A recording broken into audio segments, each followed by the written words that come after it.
La campagne d'évangélisation des pasteurs et des laïcs de l'Église adventiste du 7e jour, qui a débuté le 14 août dernier, a mis la clé sous le paillasson ce samedi 31 août 2024. À la chapelle adventiste d'Onfandena 2, la moisson était grande.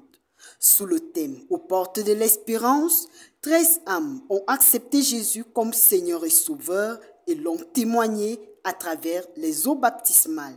Nous avons la joie de répondre à l'appel de notre Seigneur et Sauveur Jésus-Christ lorsqu'il remettait à l'humanité cette mission, aller faire de toutes les nations les disciples, les baptisant au nom du Père et du Fils et du Saint-Esprit, et enseigner-leur à observer tout ce que je vous ai prescrit, et voici je suis avec vous tous les jours jusqu'à la fin du monde.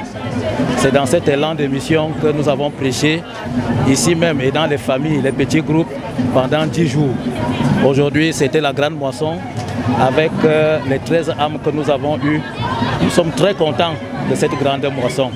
Une récolte des âmes qui a été abondante grâce à la contribution de plusieurs. Car au-delà de l'Église, d'autres sites, dont celui de la microfinance à Arc Finance, ont été mis à contribution. Grâce au dynamisme bien élaboré de son directeur général, 4 employés de cette structure de l'Église adventiste du 7e jour ont accepté de donner leur vie au Seigneur.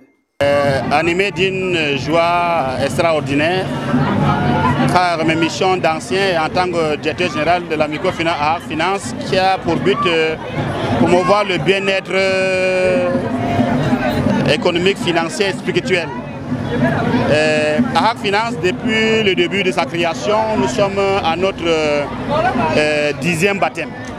Aujourd'hui, parmi les 11 baptêmes, les 13 baptêmes qui sont passés dans l'église de Fandena, il y a 5 qui sont venus du site de la microfinance Arc Finance. Et en tant que directeur ancien, ma joie est grande, parce que notre but, c'est faire à ce que les âmes se convertissent pour avoir la vie éternelle. Une grande joie pour les responsables de l'Église qui accueillent ces nouveaux membres dans la communauté. En fait, selon Jésus-Christ, le pouvoir vient de Dieu. Donc ce que nous faisons, nous nous organisons pour tenir les campagnes d'études bibliques. Et nous présentons simplement le message biblique. Le reste, c'est l'Esprit de Dieu. Vous avez vu quand le pasteur a lancé l'appel, il y a eu 2 ou 3 qui se sont levés. Donc il n'y a pas eu une préparation spéciale. Chaque année, nous avons une campagne par trimestre. Et l'Église se prépare pour. C'est-à-dire qu'à partir des études publiques qu'on transmet aux néophytes. Joie partagée par ces néophytes qui ont reçu leur baptême, signe d'un nouveau départ dans leur marche avec Christ. Cette baptême, pour moi, c'est une joie. Je suis très fier, très content. Ça fait beaucoup d'années et je ne suis pas dans l'église. Pour la première fois que je suis parmi cette foule, et je suis très content. Je remercie d'abord l'Éternel en ce jour qui a accepté que je puisse me baptiser. Je lui dis merci, qu'il change ma vie à partir d'aujourd'hui envers la décision que j'ai prise aujourd'hui, que son nom puisse être glorifié dans le monde entier. Engagement solennel des candidats au baptême, extrait.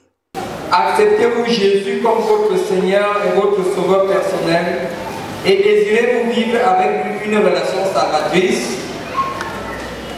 Oui.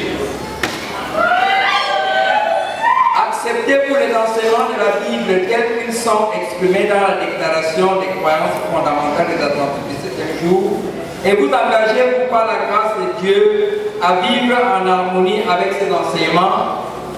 Oui.